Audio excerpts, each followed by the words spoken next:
ud'uni Astajib. jangan lihat astajib lakum, ud'uni itu perintahnya aja kalian. Soal ijab itu urusan Allah. Kewajiban kita meminta.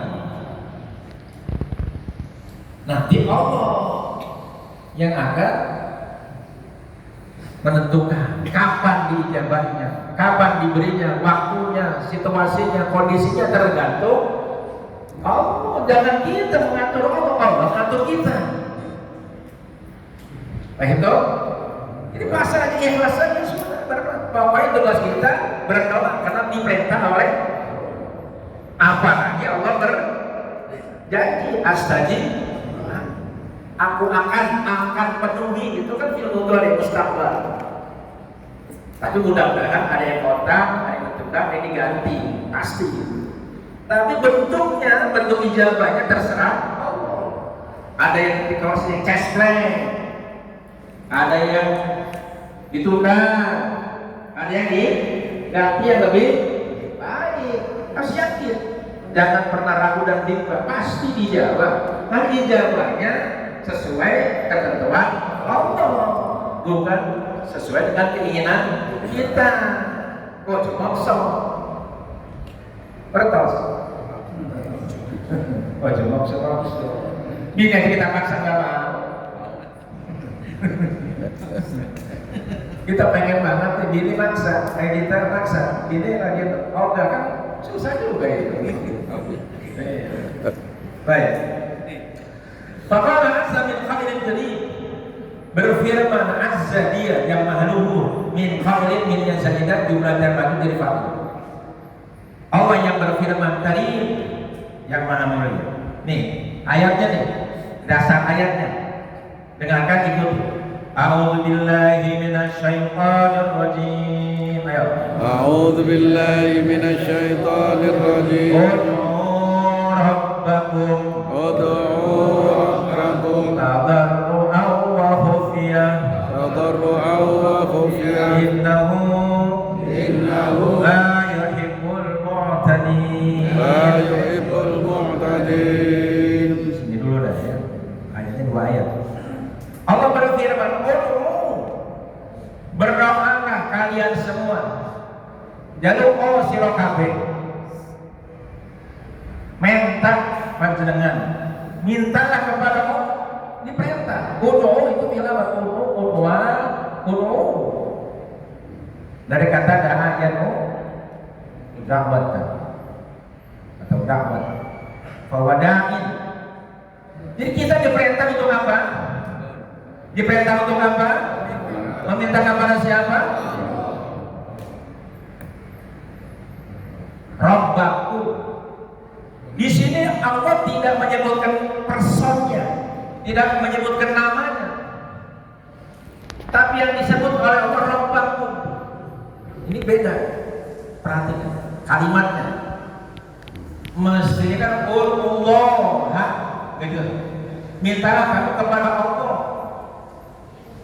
Beda kalau ini Rabbak. Cuma minta tuh sama Pak RW. Tapi Pak PR-nya belum kenal. Siapa PR itu? Jadi orang kalau kita tahu kapasitasnya, pasti kita ya, siapa sih PR itu? Oh, dia punya kewenangan di wilayah tertentu.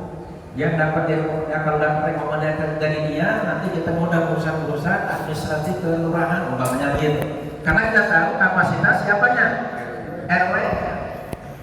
Ini sebelum minta kita kepada Pak Toto, umpamanya atau kepada Pak RW atau kepada Pak Lurah atau kepada siapapun, kita perlu tahu dulu ini siapa orangnya kita minta ini siapa. Kenapa kita harus minta kepada dia? Kalau kita nggak tahu, kan ragu, nama, bingung.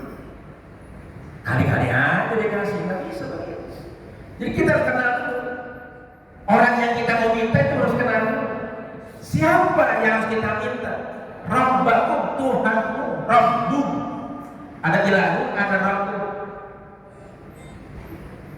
Kalau ilah itu ma'bud yang kita sembah. Kalau Rabbu, nah siapa dia? Khaliq yang menciptakan kita dari tidak ada menjadi ada.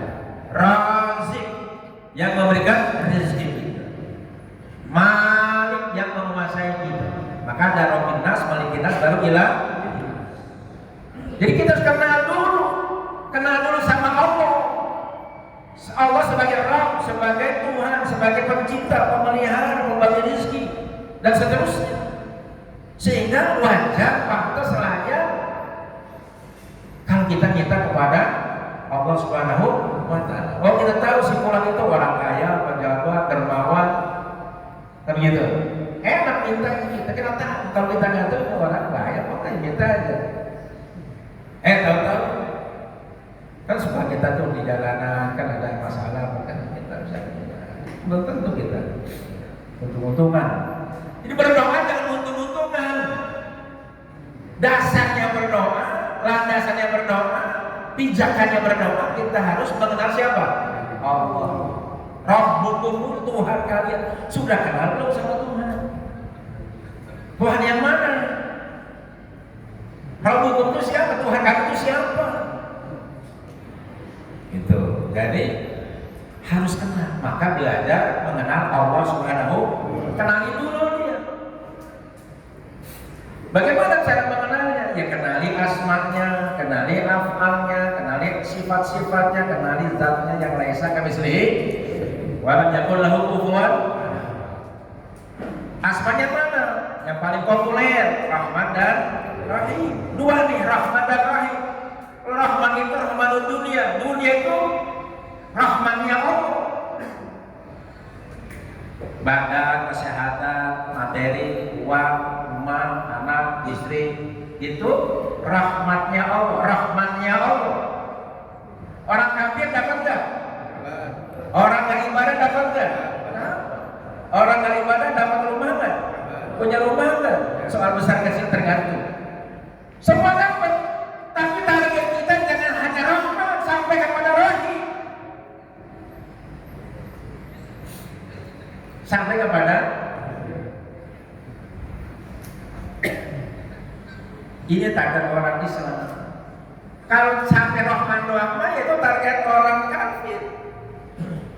Bagaimana punya mobil paling mewah, punya rumah paling megah, punya perhiasan paling bagus, ya kan? Punya bini paling cantik, punya luas paling tanah, punya tanah paling luas, punya bini paling demplon. Itu target duniawi. Itu rahmat, rahmanul dunia. Kan kalimatnya Bismillahirrahmanirrahim. Sampai rahim, arah itu akhirat. Jangan dunia mau dipikirkan akhirat. Gitu maksudnya. Jangan dunia saja, tapi sampai ke komplit, paket komplit. Dunia dan Rabbana atina fid dunya hasanah wa fil akhirati hasanah baru wakina. Kalau bisa jangan sampai mampir ke neraka kalau bisa. Wakina azaban. Jadi target kita rahmat dan rahim. Bagaimana mencapai rahmat, bagaimana mencapai rahimnya Allah. Jangannya rahmannya Allah. Justru rahmannya Allah harus menghantarkan kita mendapatkan rahimnya Allah. Kesuksesan kita di dunia itu sifatnya sementara, sesaat, maya, temporer, singkat, dekat, pendek. Sehebat-hebatnya kita di dunia itu baru sukses sementara. Apa buktinya? Setinggi-tingginya pangkat, ujung-ujungannya pensiun. Sepanjang-panjang umur kita, ujung-ujungannya mati. Secantik-cantiknya istri kita, ujung-ujungannya peok. Segala-galanya bisa turunin, ujung-ujungannya Letoy. jadi aki-aki. Terbatas. Ya. Sekarang kita punya dunia dah kaya raya, nggak ada yang ngalahin, tapi kita udah tua, nggak bisa dilanjut. Makan aja udah terbatas. Balik-balik sayur oyong. Pasti.